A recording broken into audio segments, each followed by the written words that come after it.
Assalamualaikum warahmatullahi wabarakatuh.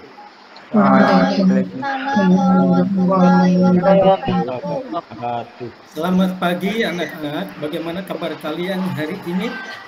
Pagi Pak Guru. Sehat. Semuanya sehat? Sehat. Alhamdulillah. Kita perlu bersyukur kepada Allah bahwa hari ini kita sehat semua. Mudah-mudahan selanjutnya juga kita sehat.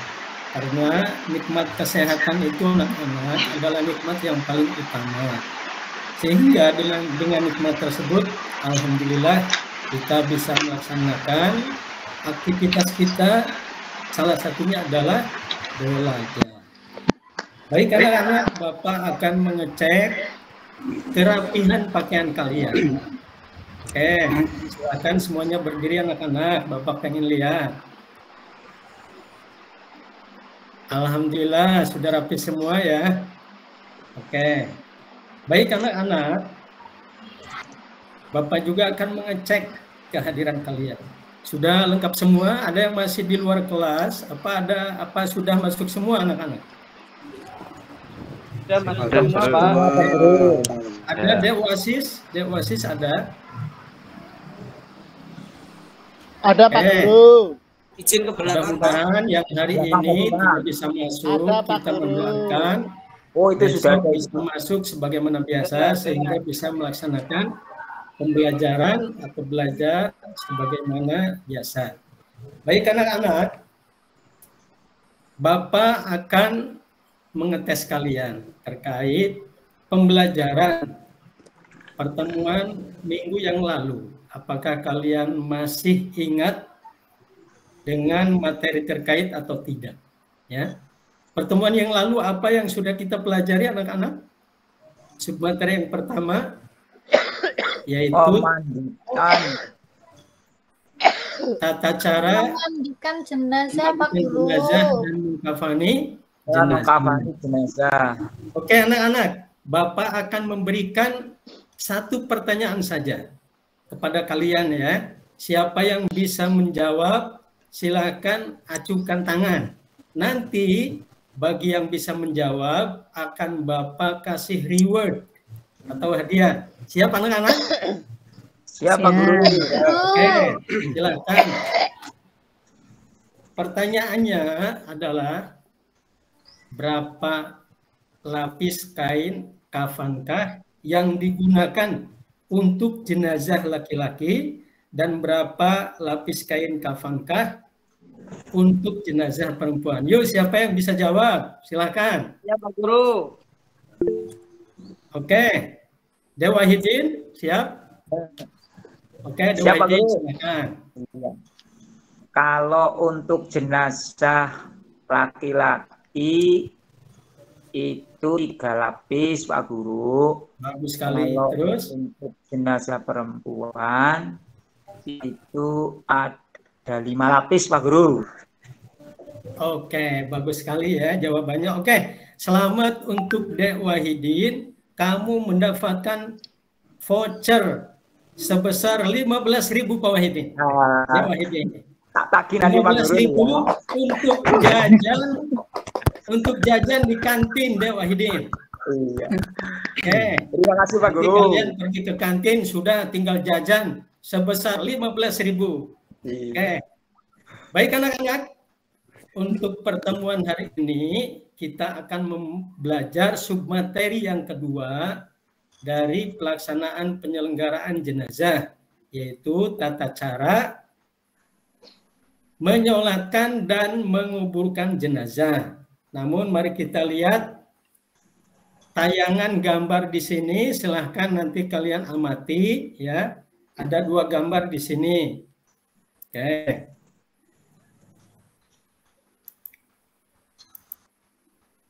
Oke anak-anak, ini gambar yang pertama. Silahkan kalian amati. Gambar ini ada beberapa orang, sekumpulan orang di dalam masjid. Sedang melakukan apakah mereka, anak-anak?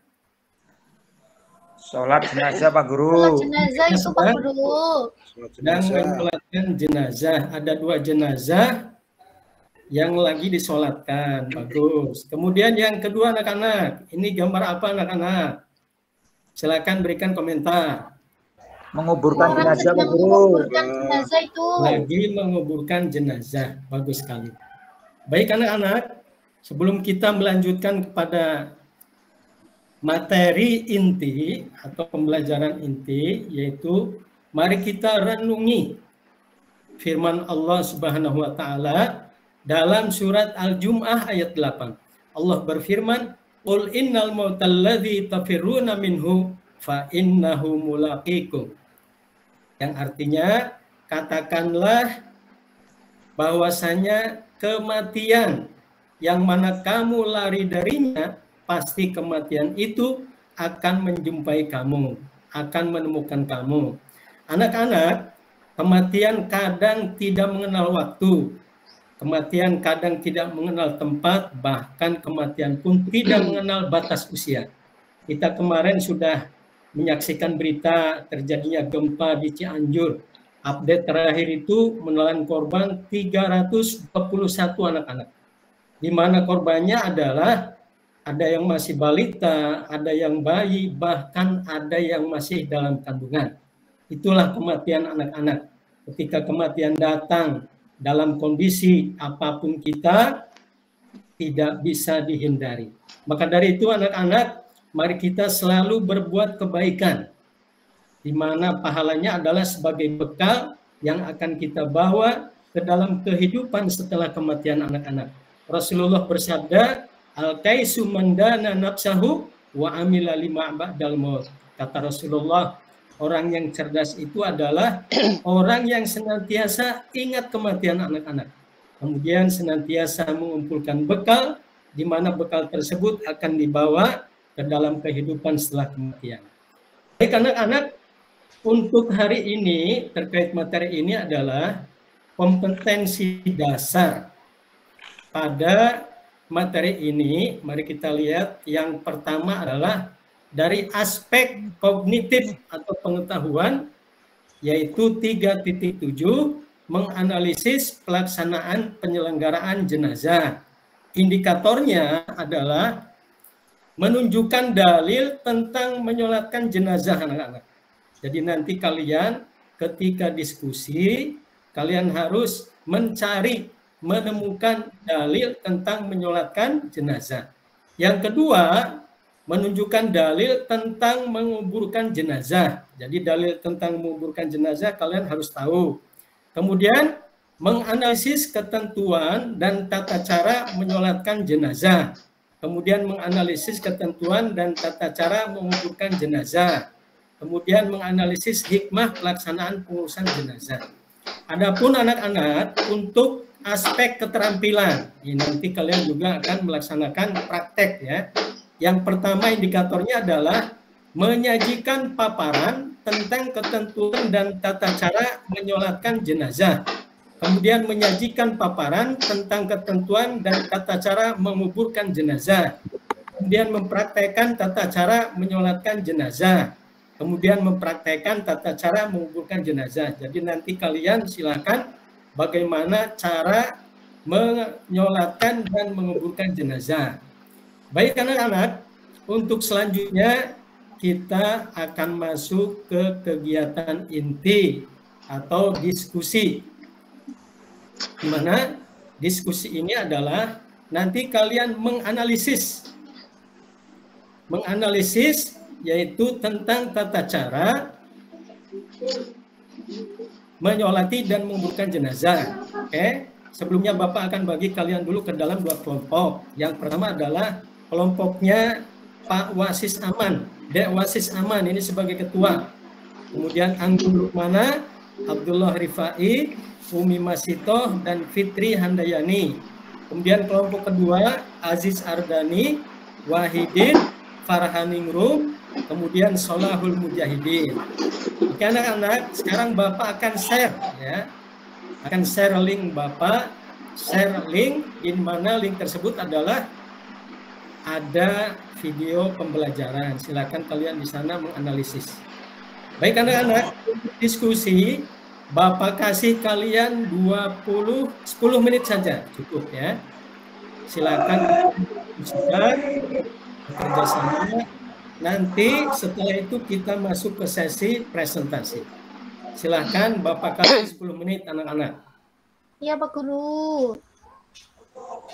Baik anak-anak, diskusi telah selesai. Sekarang sesi presentasi. Di mana presentasi ini ada 2 poin yang harus dipresentasikan ya anak-anak. Pertama adalah bagaimana tata cara menyolatkan jenazah, di mana poin pertama ini akan dipresentasikan oleh kelompok 1. Kemudian yang kedua, poin yang kedua adalah tentang tata cara menguburkan jenazah. Nanti akan dipresentasikan oleh kelompok yang kedua. Untuk presentasi yang pertama, silahkan dari kelompok 1 yang mewakili boleh sekarang maju ke depan. Silahkan dari kelompok 1 siapa? Ya saya Pak Guru. Oke, yang mana silakan Pak. Silakan deh. Terima kasih Pak Guru. Di sini saya akan mempresentasikan hasil diskusi kami tentang menyolatkan jenazah. Yang pertama yaitu dalil tentang sholat jenazah. Diambil dari hadis riwayat Bukhari nomor 1334 dan Muslim nomor 952. Di situ dijelaskan Rasulullah Shallallahu Alaihi Wasallam menyolati Ashamah An-Najasi, beliau bertakbir 4 kali. Yang kedua, syarat-syarat sholat jenazah, yaitu 1, seperti pada sholat wajib, yaitu menutup aurat, suci badan, tempat, dan pakaian dari najis, suci dari hadas besar dan kecil, serta menghadap kiblat. Yang kedua, jenazah telah dimandikan dan dikafani. Yang ketiga, meletakkan jenazah di sebelah kiblat yang mensolatkan. Selanjutnya, rukun sholat jenazah. Yang pertama, niat. Yang kedua, berdiri selama sholat. Yang ketiga, takbir sebanyak 4 kali. Yang keempat, membaca surat Al-Fatihah.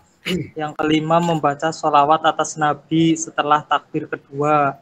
Yang keenam, membaca doa bagi mayit pada takbir ketiga. Yang ketujuh, membaca doa bagi mayit pada takbir keempat. Yang terakhir, salam. Terima kasih Pak Guru. Oke, bagus sekali deh Anggun. Mana kita kasih aplaus ke deh Anggun. Oke, terima kasih deh Anggun. Silakan untuk presentasi yang kedua tentang tata cara menguburkan jenazah. Monggo, silakan. Siapa yang mewakili dari kelompok 2? Saya Pak Guru. Oke, dia Abdullah Rifai. Silakan. Terima kasih Pak Guru. Waktunya adapun presentasi dari kelompok kami tentang menguburkan jenazah, yaitu yang pertama mula-mula dibuatkan liang lahat, kira-kira bisa dibawa, kira-kira tidak bisa dibongkar oleh binatang buas atau dapat menimbulkan bau busuk.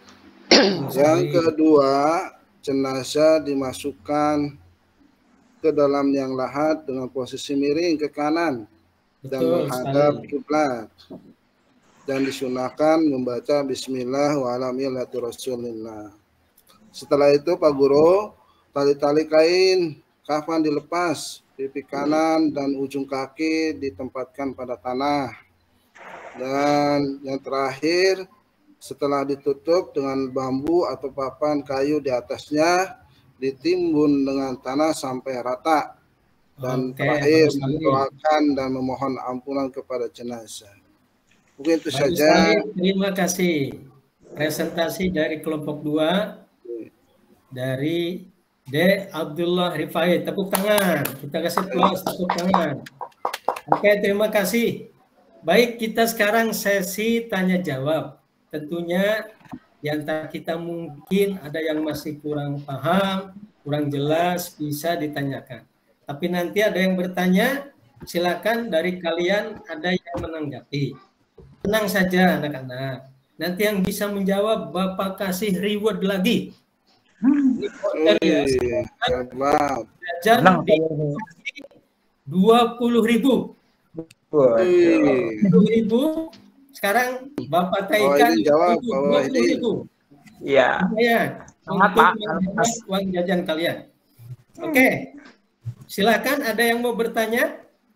Saya Pak Guru. Oke, Dek Fitri silakan. Silakan.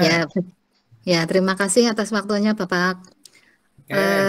Pada umumnya kalau sholat itu kan ada rukuknya. Ji. Tapi kenapa kalau dalam sholat jenazah itu tidak ada rukuknya? Seperti Oke, itu Pak bagus Guru. sekali. Pertanyaan yang sangat bagus. Tentunya kenapa sih ada perbedaan? Oke, yang mau menanggapi silakan. Ayo Pak Guru. Oke, Bumi, ini karena ada voucher ya. Dek Umi Ya, cepat semangat ngatur. jadinya ya. Oke, silakan Dek Umi. Ya Pak Guru, saya mau menjawab pertanyaan dari Mbak Fitri ya. J. Kenapa sholat jenazah itu tidak ada rukunnya? Karena sesuai hadis Rasulullah, ketika beliau menyolati jenazah orang Najasyi hanya 4 kali takbir Pak Guru. Oh, J.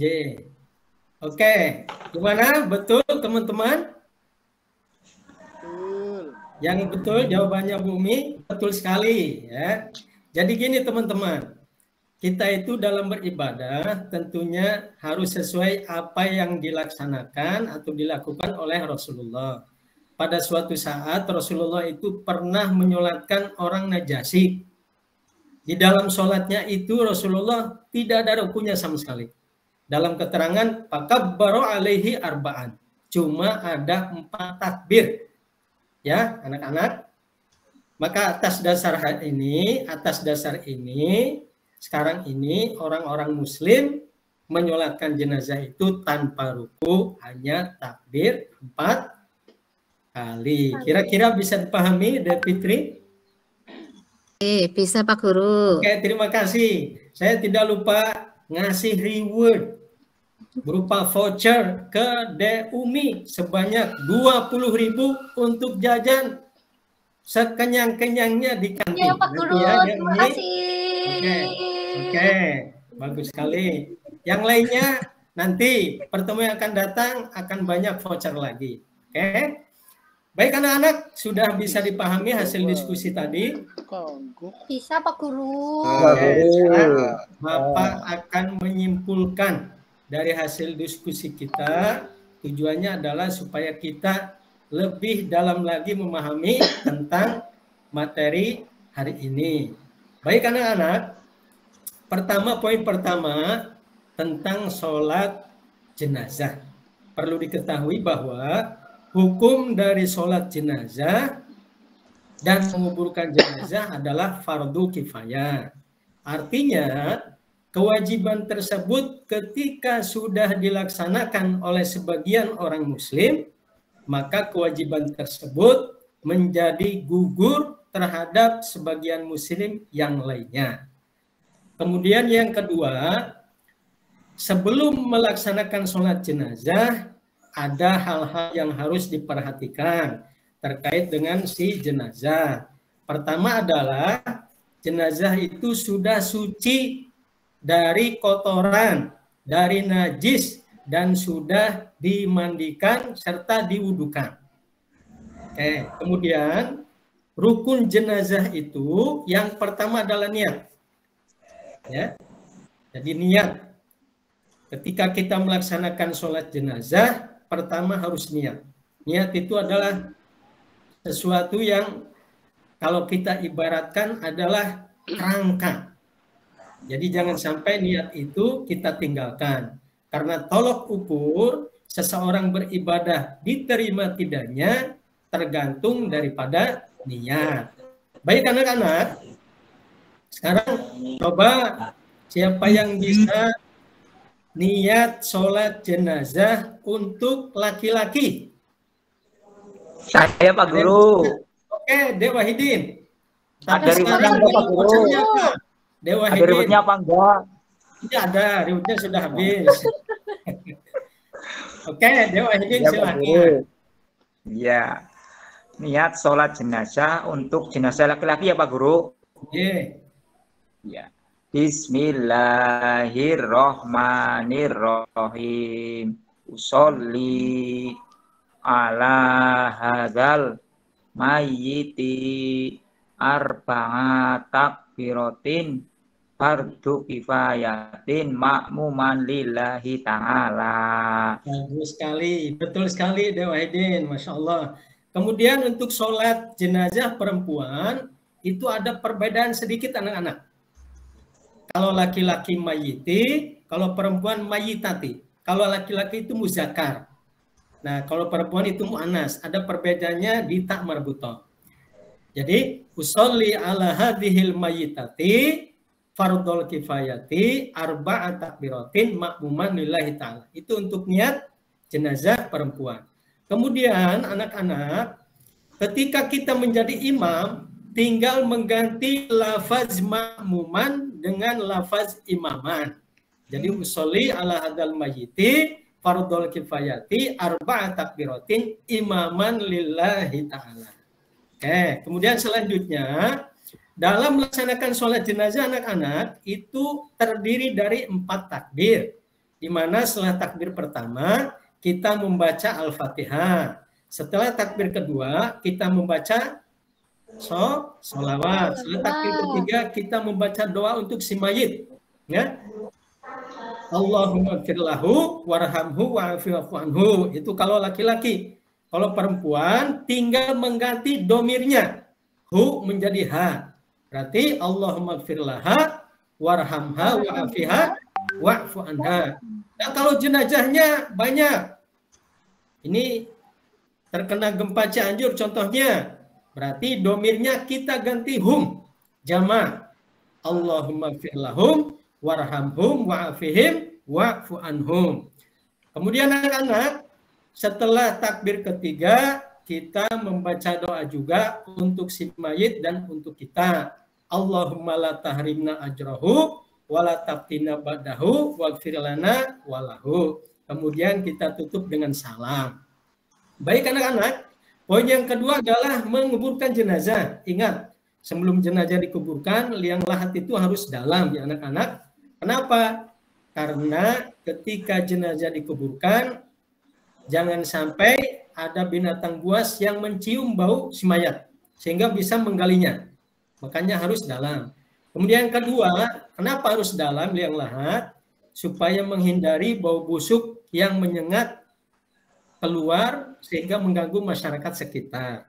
Kemudian yang ketiga, jenazah itu diletakkan miring ke kanan. Jadi menghadap ke kiblat, jenazahnya miring ke kanan. Kemudian pipinya ditempelkan di tanah. Kemudian ujung kaki pun ditempelkan di tanah. Kemudian orang yang di dalam kubur itu membaca doa Bismillahi wa ala millati Rasulillah, yang artinya dengan menyebut nama Allah dan atas agama Rasulullah Sallallahu Alaihi Wasallam. Kemudian selanjutnya tali-talinya dilepas anak-anak. Tali jenazah itu dilepas ya. Kemudian setelah itu ditutup dengan bambu. Jadi harus rapat. Setelah ditutup dengan bambu di atasnya, kemudian ditaruh tanah, diuruk tanahnya ya, yang tadi digali kemudian diuruk sampai penuh. Bahkan kadang ada undukan tanah di atasnya supaya menghindari daripada gangguan binatang buas. Kira-kira anak-anak bisa dipahami? Bisa Pak Guru. Tapi ada yang sedikit Bapak sampaikan juga, kita ketika mau meninggalkan kuburan tersebut, jangan lupa kita berdoa kepada Allah. Apa doanya? Sebagaimana yang disampaikan oleh Rasulullah, istaghfiru li ahikum was'alu lahu tathbit fa innahul an yus'al. Jadi doanya adalah kita memintakan ampun kepada Allah untuk si mayit. Kemudian kita mendoakan si mayit itu lahu tathbit. Tathbit itu artinya ditetapkan iman. Kenapa? Karena di dalam kubur dua malaikat pada datang menanyakan atau menguji si mayit. Salah satunya adalah man robbuka madinuka, seperti itu. Maka kita mendoakan keimanannya tetap. Baik anak-anak, sudah paham semua dari apa-apa yang kita pelajari pada hari ini, yaitu tentang menyolati dan menguburkan jenazah? Paham, Pak Guru. Alhamdulillah, paham, Pak Guru. Alhamdulillah ya. Kalau paham, Bapak sebelum menutup pembelajaran pada hari ini akan memberikan tugas. Tugas yang pertama adalah untuk kelompok 1, yaitu buat video ya, buat video nanti di rumah tata cara menyolati jenazah. Kemudian untuk kelompok 2 buat video tentang tata cara menguburkan jenazah. Nanti videonya kalian upload di Google Classroom. Nanti akan Bapak cek. Oke anak-anak? Baik, anak-anak, untuk selanjutnya pembelajaran yang akan datang kita akan belajar tentang submateri yang ketiga, yaitu takziah dan ziarah kubur. Baik anak-anak, selesai pembelajaran hari ini. Sebelum Bapak tutup, mudah-mudahan kita mendapatkan ilmu yang bermanfaat pada hari ini untuk kita khususnya dan untuk orang lain, sehingga kita bisa mengimplementasikannya dalam kehidupan kita setiap hari. Setidak-tidaknya kalau ada tetangga anak-anak yang mati, saudara kita, tetangga kita, kita ikut terjun mengurusi jenazah tersebut. Kan kita sudah dapat ilmunya nih. Oke anak-anak? Baik anak-anak. Menutup pembelajaran hari ini, mari kita tutup dengan membaca Alhamdulillah. Alhamdulillahirrahmanirrahim. Aja, mari kita jangan lupa nanti kalian pulang di jalan hati-hati ya. Yang Assalamualaikum warahmatullahi wabarakatuh. Waalaikumsalam warahmatullahi wabarakatuh. Warahmatullahi wabarakatuh.